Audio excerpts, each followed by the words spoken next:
burqeetu gannataa fuulii urgooftu durbee maariyaamii kottu kottu burqeetu gannataa fuulii urgooftu durbee maariyaamii kottu kottu yaagooge nageenya yaagooge nageenya kottu gaara keenya yaagooge nageenya yaagooge nageenya kottu gaara keenya.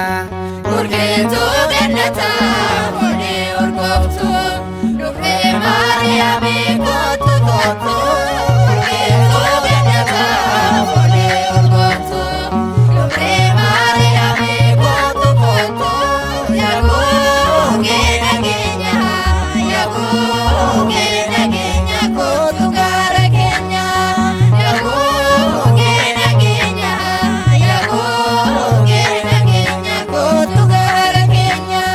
Waaqayyoon barbaade kallattii hundaanuu argachuu hin dandeenye kan si madaalu inni qulqulluudha gooftaan si jaallate dubartoota keessa ati eebbifamte.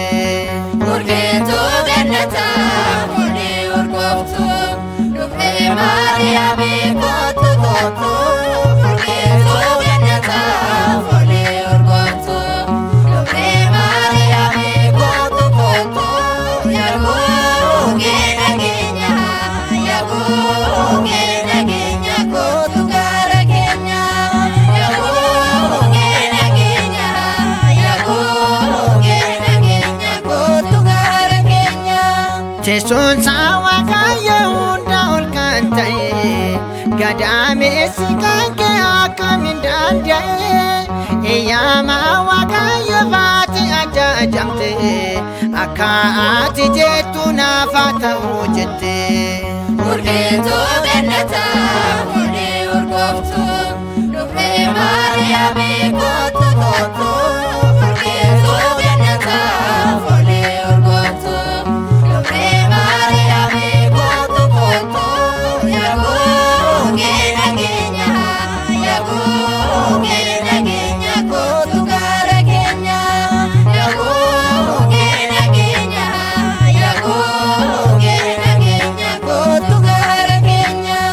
Addaam gannataatti ari'amee ba'ee cubbuu isaatti qabee Waaqayyotti mo'ee akka inni fayyu gooftaan kan dubbate durbee maariyaamii nu hundaaf kennamte.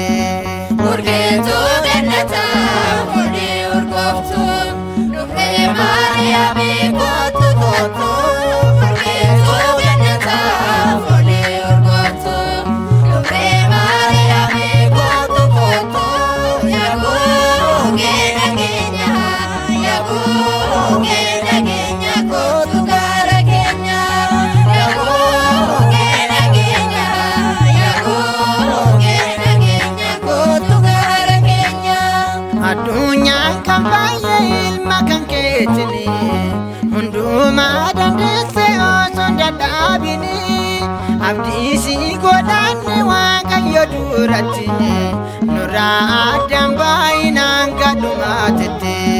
Burqeetu gannataa fuulii urgooftu durbee maariyaamii kottu kottu burqeetu gannataa fuulii urgooftu durbee maariyaamii kottu kottu yaagooge nageenya yaagooge nageenya kottu gaara keenya yaagooge nageenya yaagooge nageenya kottu gaara keenya.